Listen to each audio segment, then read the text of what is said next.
The FAA is investigating a possible landing gear incident in Denver that forced more than 150 people to evacuate the plane on the tarmac.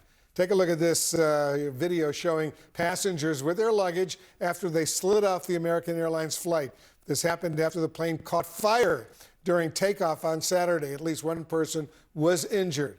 Our aviation correspondent Pete Montine is here with me in the Situation Room. Tell our viewers what happened, Pete. Well, this evacuation took place while the plane was still on the runway, not on the tarmac itself, but as this plane was about to take off. You know, good job to the pilots for ordering the evacuation, the flight attendants for executing it, and the airport firefighting crews for responding here. But the video shows some key takeaways for passengers. You can see there many passengers going down those evacuation slides with their bags with them. That slows down the evacuation. It's really critical, especially in a fire like this when seconds count, and it could lead to people being trapped and killed in the airplane. Now, the details are still emerging on this incident. We know that this happened as American Flight 3023 was accelerating for takeoff there in Denver. The video shows that Boeing 737 MAX 8 leaning to the left or screen right, and airport fire crews tell CNN that a tire burst on takeoff, causing the brakes of the airplane to catch fire, though other reports say the left main landing gear collapsed.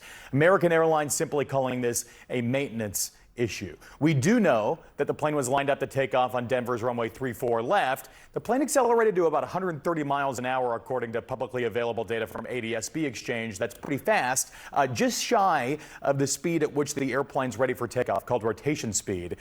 That's when the pilots radioed that they were aborting the takeoff.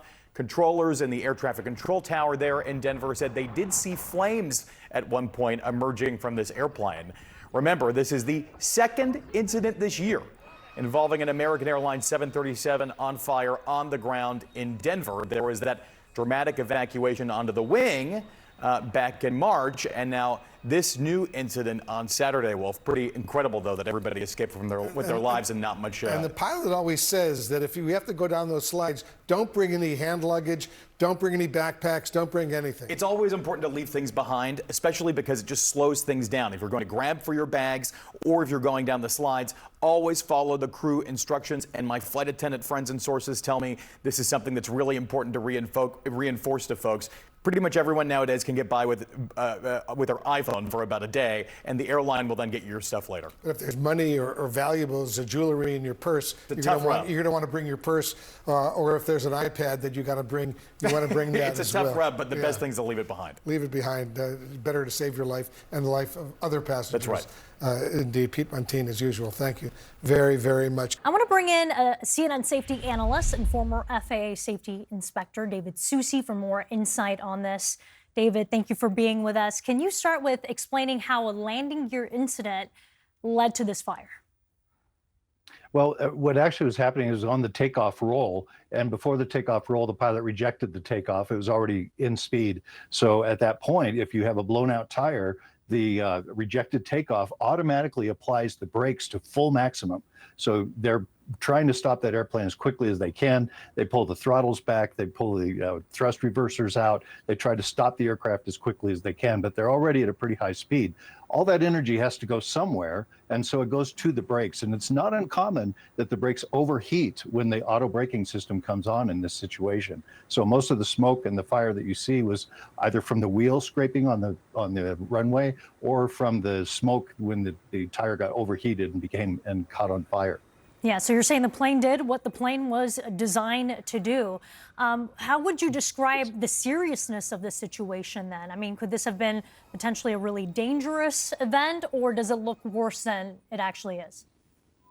Well, it could have been a dangerous event, but there's been so many things to make this not a dangerous event over the years. Number one is they used to use magnesium wheels and tire wheels on the airplanes, which are flammable. So I worked an accident in Hawaii one day, many years ago, where the magnesium wheels caught on fire. They have to be buried to put out. They can't even just be extinguished. So those are gone. And then the other thing is that the brakes are applied evenly, on both sides, to make sure the aircraft stays straight on the runway. So both of those things being in place and engineered well have resulted in this the capability to get everyone off of the airplane safely in this situation.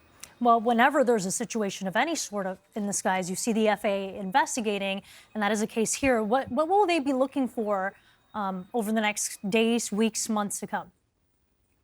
Well, the main thing they'll look for, the first thing I would look for as an investigator is, was there something on the runway? Was there FOD, foreign object damage, anything that's on the runway that could have caused that tire to blow out in the first place?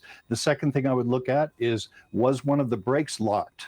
Sometimes that occurs when the brakes are applied and then reapplied. They can get locked and cause a lot of heat and friction, which causes an expansion of air inside the tire, causing the blowout. So that's a couple of the things I would look at first. It appears that procedurally everything was done properly, but that's one of the things we look at too, is what happened during the procedures. But there's a lot to look at here still, and it looks like the NTSB is going to delegate this accident. In other words, the investigation will be done by the FAA because it's not a high exposure accident. There were no fatalities. So they'll still have someone on there though, because this is a MAX 8 and it's under close scrutiny by the NTSB.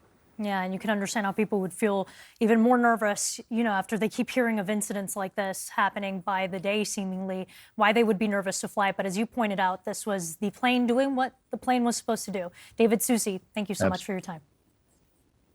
CNN aviation analyst Mary Schiavo joins me now. Mary, good morning to you. So first explain, how could this happen? We heard about the blown tires and the deceleration, but I imagine that not every blown tire results in a fire like this. Not everyone, but I've been on one of these emergencies where there was a problem with the landing gear, and there's just so much heat and friction. In that case, that was the nose wheel, and there's just so much heat and friction. Of course, tires burn, and there's lots of fluids there, hydraulic fluids, brake fluids, etc., that it is easy to have a fire. But the flip side is modern technology, survivability technology, means that the interiors of the plane are far less flammable than they used to be. And the evacuation standard, 90 seconds, everybody has to be able to get off the plane, no matter how big or small it is. That's what saves lives and why we can have so many of these incidents and everybody lives. Yeah, speaking of getting off the plane in 90 seconds and everybody lives, if you watch this video, people are coming down with backpacks and purses and carry-ons. This guy had a bunch of stuff with him. What do you think when you see this? We all watch the video of what to do in an emergency. Well, and the flight attendants do bark the orders, leave your things and go. And I've talked to people after a number of these evacuations, and some of them say it was just instinct. I'm just so used to grabbing my, I'll use a woman, for example. I'm just so used to grabbing my purse.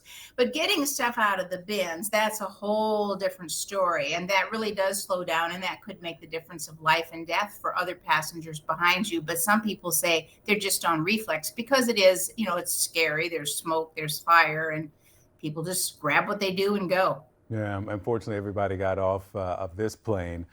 What's the FAA role in preventing something like this, or NTSB?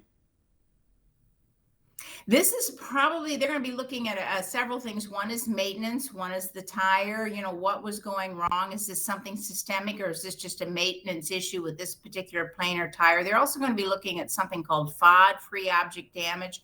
Was there something on the runway? And of course, they will once again look to the fact that this was Denver, the newest, fully newest airport that we've built. It has long parallel runways, high-speed runways, no obstructions at the end. So this plane was in a better position than other accidents we've seen recently. For example, the one we covered in South Korea, where there were obstructions at the end. So if this plane needed a nice, big, long runway with nothing in the way, Denver was the place to be.